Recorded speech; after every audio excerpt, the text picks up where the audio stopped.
kami dari peserta Latsar CPNS Angkatan 23 Kelompok 1 Sub Kelompok 2. Pada video kali ini kami akan membahas mengenai analisis isu kontemporer dengan pengampu materi Dr. Hieronymus Godang SPD MSI dan penyelenggara Latsar BPSDM Pemerintah Provinsi Sumatera Utara bekerja sama dengan LPP Agro Nusantara Wilayah Medan.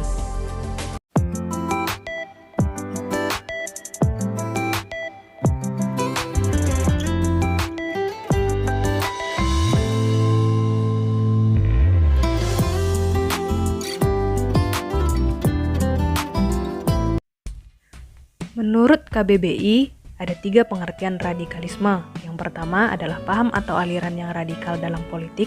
Yang kedua, paham atau aliran yang menginginkan perubahan atau pembaruan sosial dan politik dengan cara kekerasan atau drastis. Yang ketiga adalah sikap ekstrim dalam aliran politik. Sedangkan menurut Rubaidi, radikalisme merupakan gerakan-gerakan keagamaan yang berusaha merombak secara total tatanan sosial dan politik yang ada dengan jalan menggunakan kekerasan. Jadi dapat disimpulkan radikalisme merupakan suatu sikap yang mendapatkan perubahan secara total dan bersifat revolusioner dengan menjungkir balikkan nilai-nilai yang ada secara drastis lewat kekerasan dan aksi-aksi yang ekstrim.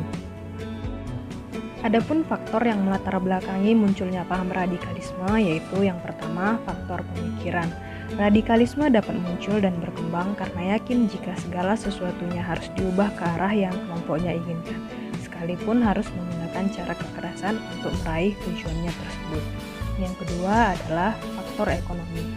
Radikalisme bisa dipengaruhi oleh faktor permasalahan ekonomi karena manusia akan berusaha sekeras mungkin untuk memenuhi kebutuhan hidupnya, termasuk menyebarkan suatu paham atau ideologi dengan cara kekerasan. Yang ketiga adalah faktor politik. Radikalisme bisa muncul dan berkembang ketika sekelompok orang merasa pemerintah negara tidak adil kepada rakyatnya atau hanya memperhatikan segelintir kelompok saja. Yang keempat adalah faktor sosial. Radikalisme dapat disebarkan dengan mempengaruhi pemikiran orang lain, terlebih lagi jika orang tersebut berpikiran sempit dan mudah percaya kepada pihak yang dianggap membawa perubahan ke dalam hidupnya. Padahal pihak tersebut menyebarkan suatu paham yang bertentangan dengan ideologi negaranya. Yang kelima adalah faktor psikologis. Radikalisme dapat tumbuh dan berkembang dalam diri seseorang yang memiliki berbagai permasalahan, rasa benci, serta dendam, sehingga berpotensi menjadi radikalis dan mudah dipengaruhi orang lain. Yang keenam adalah faktor pendidikan. Radikalisme dapat muncul di berbagai tempat termasuk sarana pendidikan. Ideologi radikalisme bisa dengan mudah disisipkan dalam pengajaran. Identifikasi isu. Isu yang pertama, kurangnya kemampuan berpikir kritis di kalangan milenial. Isu yang kedua, tingginya penyebaran paham radikalisme melalui media sosial. Isu yang ketiga, tingginya angka kemiskinan menjadi faktor munculnya paham radikalisme. Data isu pertama, kurangnya kemampuan berpikir kritis di kalangan milenial. Dikutip dari beberapa sumber-sumber yang kredibel mengatakan bahwa milenial rentan terpapar radikalisme dan terorisme. Kemudian data isu kedua, tingginya penyebaran paham radikalisme melalui media sosial, yang dimana media sosial masih menjadi sarana penyebaran radikalisme dan terorisme yang paling banyak digunakan oleh kalangan teroris. Berikutnya data isu ketiga, tingginya angka kemiskinan menjadi faktor munculnya paham radikalisme. Dikutip dari Berita 1, mengatakan bahwa munculnya aksi radikalisme tidak lain dikarenakan oleh faktor lingkungan yang ada di masyarakat, baik itu faktor ekonomi, politik, hukum, sosial, bahkan faktor agama. Berikutnya dikutip dari read.id, mengatakan bahwa kemiskinan bisa menjadi faktor bagi radikalisme dan terorisme untuk tumbuh. Setelah dilakukannya identifikasi isu, kemudian isu-isu tersebut dianalisis dengan menggunakan metode APKL untuk mengetahui apakah isu tersebut memenuhi kriteria aktual, problematik, kekalayakan, dan kelayakan. Untuk isu pertama, kurangnya kemampuan berpikir kritis di kalangan milenial. Isu tersebut memenuhi kriteria APKL.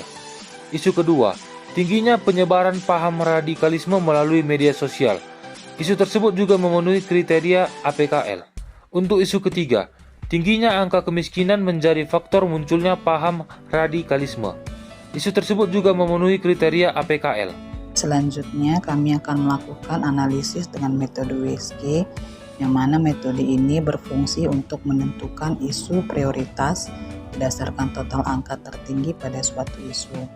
Pada tabel dapat dilihat pada isu yang pertama mendapat total nilai 36 sehingga menempatkannya pada prioritas yang kedua.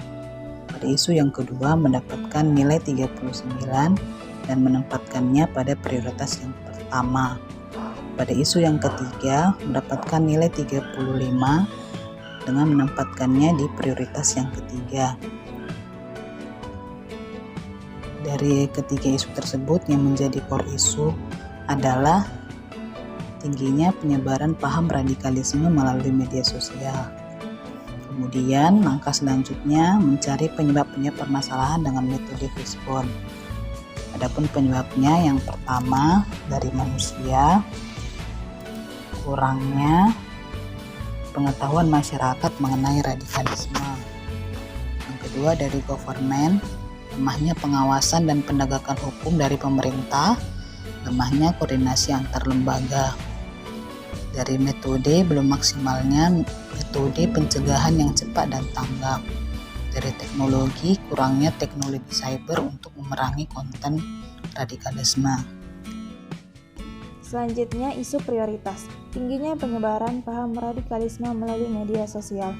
Gagasan kreatif mengurangi penyebaran paham radikalisme melalui media sosial. 5 kegiatan kreatif dalam mengurangi penyebaran paham radikalisme melalui media sosial. Yang pertama, membuat konten deradikalisasi melalui media sosial. Yang kedua, berpartisipasi aktif mensosialisasikan tentang bahaya dan dampak radikalisme kepada lingkungan sekitar. Yang ketiga, membuat blog atau website untuk lapor dan tangkal radikalisme. Yang keempat, melaporkan postingan negatif yang berkaitan dengan radikalisme kepada pihak berwenang. Dan yang kelima, bekerja sama dengan aparat kepolisian dan TNI apabila mengetahui informasi keberadaan organisasi radikal.